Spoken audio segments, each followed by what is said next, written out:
everybody, I'm Dr. Sally Foote, and welcome to today's Facebook Live. I'm a veterinarian with over 35 years of veterinary general practice experience with a specialty in animal behavior. My passion is low-stress veterinary care, the blending of how we handle these animals, blending these certification techniques like the fear-free, low-stress handling, and cat-friendly practices, along with our knowledge of pain relief medication, nutrition, and especially how we can help our clients to provide care for our patients at home so we bring it all together. So today's topic, I'm working a little bit on this whole, cat medication, making it less stressful for cats to receive medication. And I'm just going to keep expanding on this topic of transdermal medications for the cat. So I was recently talking to another veterinarian friend of mine who was about how, we can use the transdermal not only in the ear but also on the back of the neck. And she said, wow, I didn't know, we could do that. Is there a difference in how it's absorbed, etc.? I said, no, I don't think so. I've not really heard or seen of a clinical difference. So I started looking things up. And I came across two different studies of the use of transdermal gabapentin in cats, and looking at what were the blood values. And these are about the only two studies that have been done at all. And so I thought this is really interesting because the results of each of these studies are in 2018.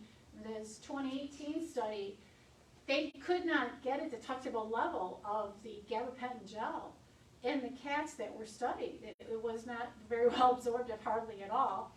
And then this 2021 study, they were getting adequate blood levels of a transdermal gel. Now there's a couple differences and how these studies were done.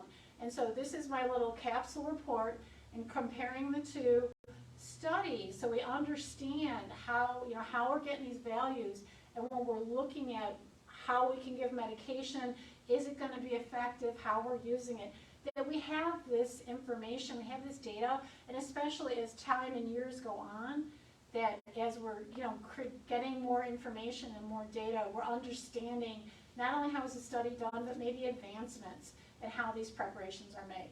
Okay, so I'm going to start with the 2018 study, and that was, I put the links to these studies in my posts, but the 2018, oops, here we go. The 2018 study, it's titled The Pharmacokinetics of Gabapentin in Cats. The authors are Derek Adrian, Dr. Mark Papish, he was one of my teachers at the University of Illinois back in 1984, Ronald Baines, Emma Stafford, and Duncan Lascelles. And so in this study, and I'm just giving you the summary here because you can read the whole thing if you like. In this study, they were really wanting to see, they gave IV gabapentin, they gave oral dose of gabapentin, and they did do a trial with the transdermal. And these are on the lab cats, the cats that are there at the university, very well cared for. If anything, laboratory animals get a lot of enrichment. They have very good welfare. Okay, so these lab cats. These are standardized 2-year-old healthy cats that then were given these medications, and about something like 30 minutes, 60 minutes, 90 minutes after administration, they were looking at the blood values to see the level of gabapentin in their system, in their body. And at some other times they were measuring it, I believe, 12 and 24 hours after the dose. Okay, so that's what they're looking at. They're looking at the pharmacokinetics. They gave it IV, what's the blood value? They did not measure for pain. They did not do sedation scoring or any other scoring.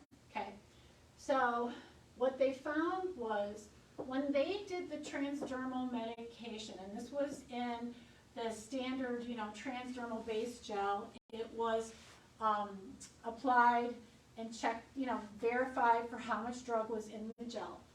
They could not find a detectable level of gabapentin in the bloodstream. Okay? Now, in those cats, they questioned, well, maybe was there something about the preparation? The preparation just was not very well absorbed.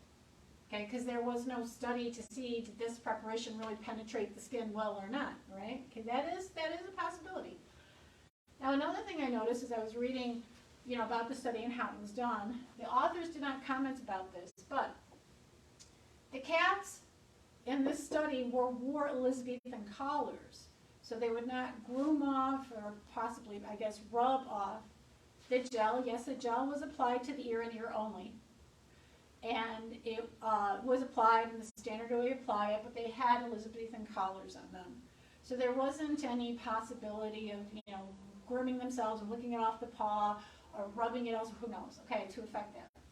So they're wearing a collar, all right? And you'll see in this other study the cats are not collared. Could that be a factor? Okay, I do know myself, it's kind of a tricky way to get a cat to take medication orally is we would sometimes order it as a transdermal and put it more in the lower leg where the cat would lick it off. To almost purposely take it orally. Never had a problem with the gel causing irritation to the mouth, etc. And frankly, yes, it would be better absorbed orally, maybe, or that's what we were trying to do. I mean, sometimes you're doing the best you can with a client that you have. Okay, but I just want to say that these cats were Elizabethan collared, these cats were not. Thirdly, now these are laboratory cats. I don't know how much time did those cats really get, like outside of their cages, for exercise. I am quite certain that they do. The ALAC requirements now require this, but they would probably get some kind of time in a cat, room or enclosure to play. Now that may be their standard for life, but did they get that during the study?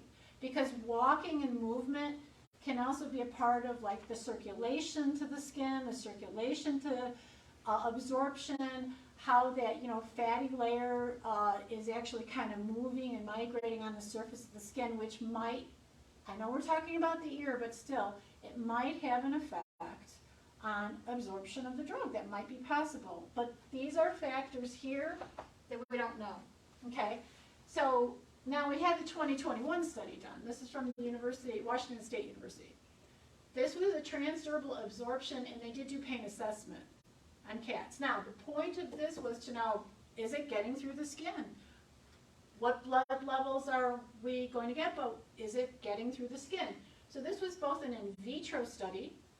They had cadaver cats that they measured the actual penetration through the skin of the transdermal gel. Then they did the in vitro study, where they took the transdermal gel, and the range was at the same dose here. It was 10 milligrams per kilogram. They used both 5 and 10 milligrams per kilogram.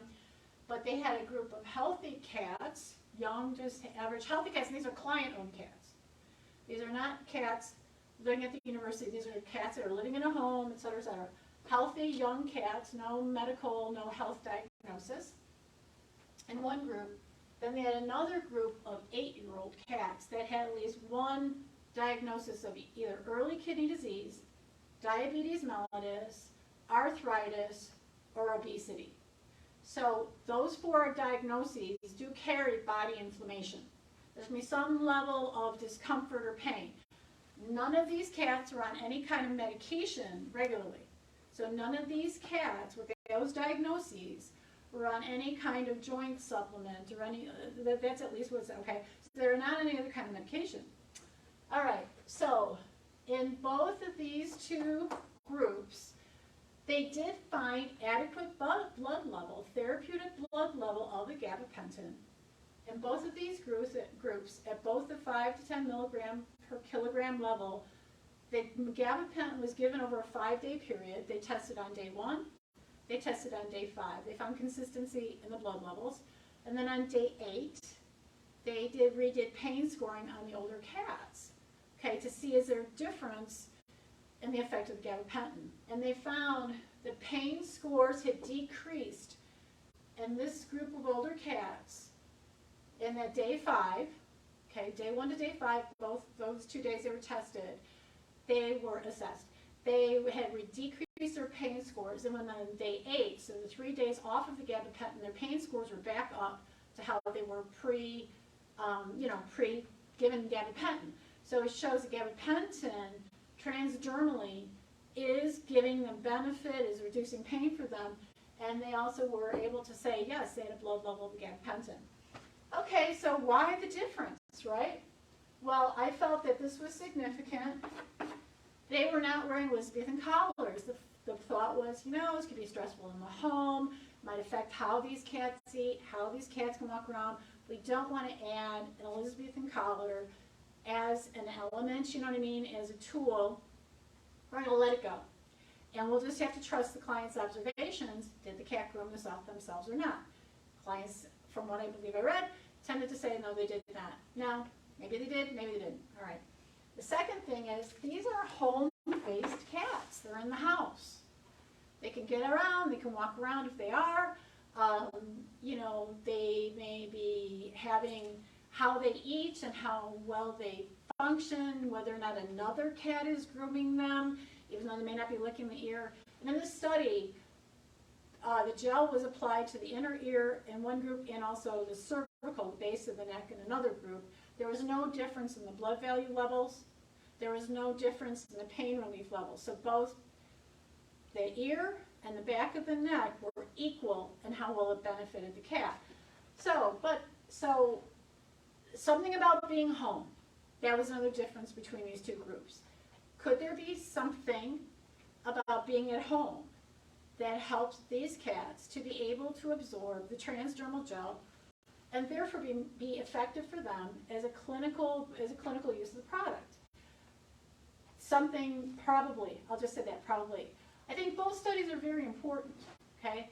Both studies are really good, that I'm glad they were done, and here's some other points that both of these studies do make.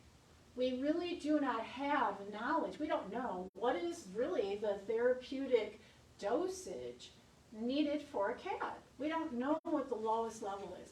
I recently listened to a blog post from Clinicians Brief talking about gabapentin in animals, and the speaker, the doctor being interviewed, had said most of the studies saying what therapeutic levels are based on the human studies for what was an anticonvulsant level. So I always kind of am like, oh great, you know, whenever I hear this from a pharmacologist or, you know, somebody board certified in anesthesiology says, we really don't know how this drug works, we just know it works, you know. So I guess the bottom line I want to say is this, is transdermal gel medications can be and should be used more often than what we are, especially for our cats.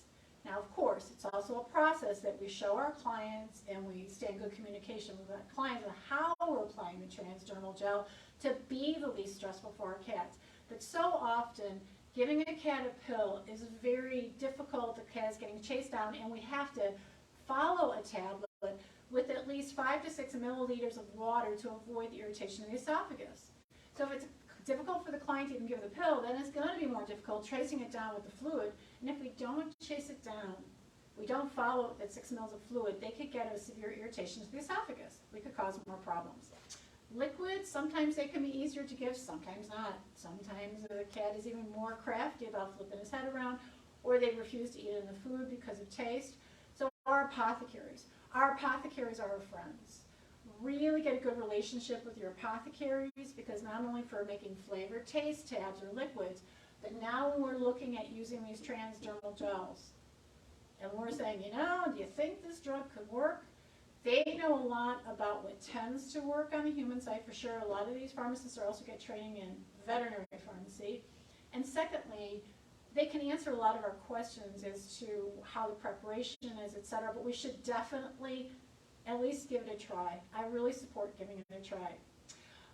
Look for, a good friend of mine is a pharmacologist up at a veterinary pharmacy in Chicago. Watch for another interview I'm going to do with him. And I will have a webinar coming up. I'm working on presenting with him about kind of creating your behavior pharmacy.